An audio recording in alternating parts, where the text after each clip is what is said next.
महादेवी वर्मा एक पीड़ा की गायिका के रूप में प्रसिद्ध हैं, जिनको कहा जाता है मैं नीर भरी दुख की बदली। मैं नीर भरी दुख की बदली। सुप्रसिद्ध छायावादी कवित्री होने के साथ ही साथ एक उत्कृष्ट गद्य लेखिका भी हैं।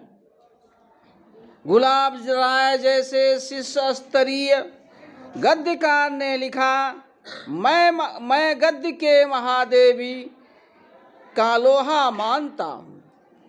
महादेवी वर्मा का जन्म फर्रुखाबाद के एक संपन्न कायस्थ परिवार में हुआ था। सन 1907 ईस्वी में इनका जन्म गोविंद प्रसाद वर्मा के घर हुआ था तथा मां इनकी हेमरानी एक महिला थी। इंदौर में इनकी प्रारंभिक शिक्षा शुरू हुई और इन्होंने कास्थवेट गर्ल्स कॉलेज इलाहाबाद में शिक्षा प्राप्त की। इनका विवाह 11 वर्ष की अल्पायु में ही हो गया। ससुर के विरोध के कारण इनकी शिक्षा में व्यवधान हुआ और परंतु उनके निधन के पश्चात इन्होंने अपनी शिक्षा को जारी रखा।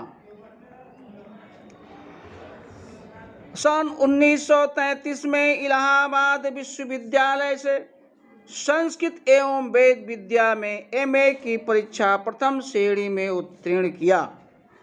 वे 1965 ईस्वी तक प्रयाग महिला विद्यापीठ की प्रधानाचार्य के रूप में कार्यरत रहीं। इन्हें उत्तर प्रदेश विधान परिषद की सदस्य भी मनोनीत किया गया।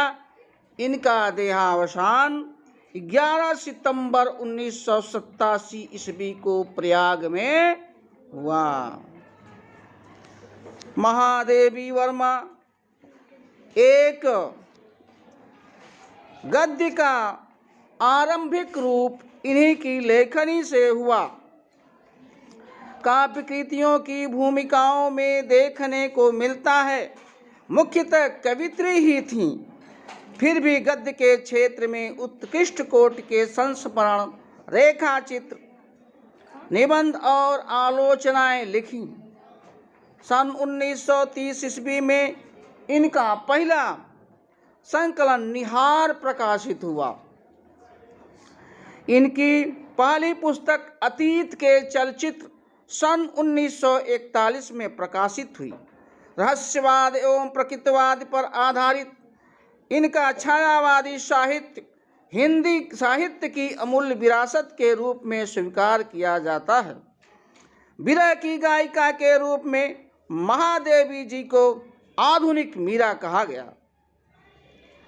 महादेवी जी के कुशल संपादन के परिणाम स्वरूप ही चाँद पत्रिका नारी जगत की सर्वश्रेष्ठ पत्रिका बन सकी। इन्होंने साहित्य के प्रचार प्रसार हेतु साहित्यकार संसद नामक संस्था की स्थापना भी की। इन्हें नीरजा काव्य रचना पर सक्सरिया पुरस्कार और यामा कविता संग्रह पर मंगला प्रसाद पारितोषिक से सम्मानित किया गया। कुमायूं विश्वविद्यालय ने इन्हें डीलिट की मानद उपाधि से विभूषित किया। भारत सरकार ने पद्म विभूषण भी इन्हें प्राप्त हुआ। ज्ञानपीठ पुरस्कार इन्हें 1983 ईस्वी में दिया गया। इनकी कृतियां अनेक हैं। क्षणदा, श्रृंखला की कड़ियां, अबला और सबला, साहित्यकार की आस्था, संकल्पिता, आदि निबंध संग्रहों में इनका साहित्य तथा विचारात्मक निबंध संग्रहित है। अतीत के चलचित्र, स्मृति की रेखाएं, संस्मरण, पथ के साथी, मेरा परिवार, स्मृति चित्र, संस्मरण और चाँद पत्रिका, आधुनिक कवि, विद्वता, हिंदी का विवेचनात्मक गद्य तथा यामा और दीपशिखा भूमिकाएं, रश्मि, सांध्य गीत, दीपशिखा, साधिनी, यामा, सप्तपर्णा इत्यादि इनकी उत्कृष्ट रचनाएं रही हैं और इनकी शैली उत्कृष्ट, समर्थ एवं सशक्त है। संस्कृत निष्ठता इनकी भाषा की प्रमुख विशेषता है। गिल्लू रेखा चित्र मेरा परिवार नामक पुस्तक से लिया गया है। इसमें इन्होंने एक कोमल लघु प्राणी पर सुंदर जीव गिलहरी का प्राकृतिक तथा मानवीय संवेदना तथा ममता के आधार पर चित्रण किया है। इस प्रस्तुति से आत्मीयता, ममता तथा स्नेहशील भावों का समन्वय हमें प्राप्त होता है।